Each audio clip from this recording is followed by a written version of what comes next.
Are Trump's tariffs helping or hurting America? The unexpected fallout. Did Donald Trump's tariffs truly make America rich again? Or did they trigger a chain reaction of economic blowback? When the former president imposed sweeping tariffs, he promised they would boost American industry and protect domestic jobs. However, the immediate response from Canada, Mexico, and China painted a different picture.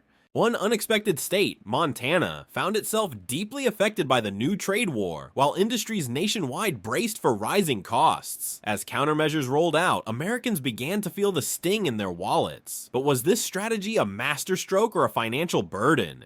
Let's break down the real impact of these tariffs and how they are reshaping the economy, Canada's swift retaliation, and its economic impact. As soon as Trump's tariffs took effect, Canada wasted no time in retaliating. The US had targeted Canadian steel, aluminum, and other goods, and Canada struck back with its own countermeasures. This move, combined with the existing US tariffs, sent shockwaves through both economies. The effects were immediate, particularly in states heavily reliant on cross-border trade. One of the most unexpected victims of the tariffs was Montana, a state with an extremely high dependency on trade with Canada and Mexico. In fact, a staggering 93% of Montana's imports come from these two countries, making it one of the most vulnerable regions in the US. The tariffs didn't just affect trade numbers, they hit Montana's industries at their core. Montana is home to 4 major oil refineries that rely heavily on Canadian crude oil. These refineries process crude into fuel and other energy products, which are then distributed across the US. But with the newly imposed 10% customs duty on Canadian energy products, the cost of refining oil in Montana skyrocketed. This in turn led to higher energy prices not just for Montana, but for nearby states as well. With rising costs at the production level, Americans saw increased gasoline and electricity prices, a trend that was felt most acutely in states along the northern border. But energy wasn't the only sector affected. Several states that conduct extensive trade with Canada and Mexico, including Maine and Michigan, also saw massive disruptions. Around 70% of their imports come from these two countries, making them especially susceptible to retaliatory tariffs. The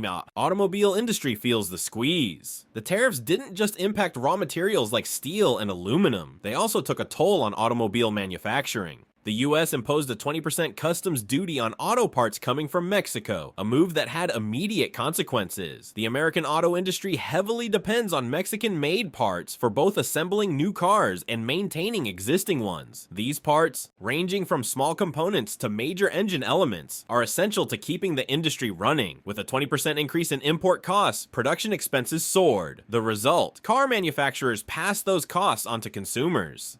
Within months, newly manufactured vehicles became significantly more expensive, straining an industry already dealing with rising costs. But the cycle didn't stop there. In retaliation, Canada and Mexico announced their own tariffs on US-made automobiles. This meant that American car manufacturers looking to export vehicles faced additional costs at the border, creating a chain reaction of price increases. If Mexico and Canada imposed their own 20% tariffs, the combined effect could lead to a 1/3 increase in overall vehicle costs. At this point, consumers felt the impact firsthand. Car prices in the US started rising, and industry experts predicted that auto affordability would drop dramatically in the coming years.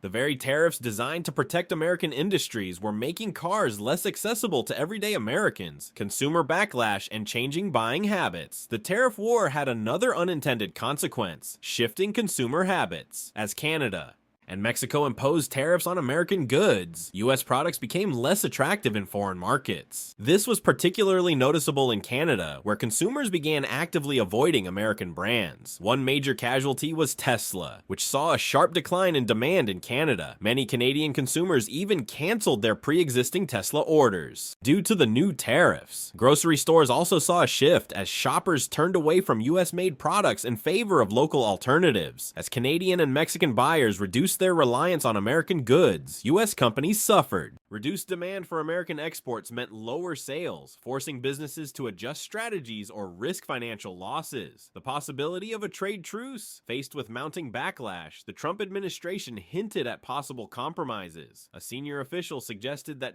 Trump might be willing to negotiate a new agreement to ease tensions between the US, Canada, and Mexico. The potential deal could reduce or eliminate some tariffs, particularly in sectors where both sides were suffering. Among the most critical industries under discussion were manufacturing and energy, both of which had been hit hardest by the trade war.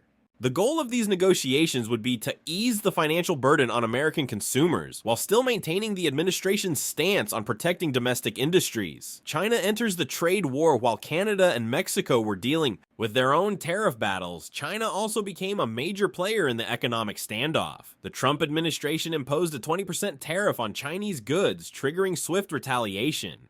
China responded by placing its own countermeasures on U.S. exports. China's economic retaliation focused on industries crucial to the U.S., including natural gas, coal, and automobiles. These tariffs, combined with China's already dominant role in global manufacturing, threatened to put U.S. industries at a major disadvantage. China has systematically built a robust industrial ecosystem, allowing it to absorb tariffs more effectively than the U.S. While American manufacturers struggled with rising costs, China's automobile industry continued expanding, now accounting for 32% of global vehicle production compared to the US's 11%. The Trump administration had hoped that imposing tariffs on Chinese steel and aluminum would give US industries an edge. Instead, the strategy backfired. China imposed a 10% tariff on American cars, making US exports less competitive in the world's largest automobile market. As a result, major US car manufacturers suffered losses. Companies like Tesla, GM, and Ford faced higher tariffs on their exports to China, further squeezing their profit margins. Large engine American vehicles exported to China now faced a total tariff burden of 25%, making them significantly more expensive for Chinese consumers. The ultimate cost of tariffs as the trade war escalated, one thing became clear: American consumers bore the brunt of the impact. Higher tariffs on imported goods meant rising costs for manufacturers, which were inevitably passed on to buyers. Used car prices increased by 40%, maintenance and repair costs rose by 30%, insurance rates climbed by 29% for an administration that promised to put America first. The tariff strategy ended up increasing financial strain on American households. U.S. car manufacturers, already struggling with global competition, now had to absorb additional costs while remaining competitive in both domestic and foreign markets. With China tightening its grip on the electric vehicle sector, the U.S. found itself at a crossroads. If American companies failed to adapt, China would dominate the next generation of automobile manufacturing, leaving U.S. manufacturers even more vulnerable in the long run. Final thoughts: a masterstroke or a costly mistake? Did Trump's tariffs really work as intended? While they were meant to protect American jobs and industries, the unintended consequences painted a different reality. The increased costs of energy, automobiles, and consumer goods placed a heavier financial burden on Americans. Meanwhile, Canada, Mexico, and China found ways to counteract the tariffs, reducing their reliance on U.S. imports and redirecting trade elsewhere. In the end, the question remains: were these tariffs a bold economic strategy or an expensive mistake that hurt American consumers more than they helped?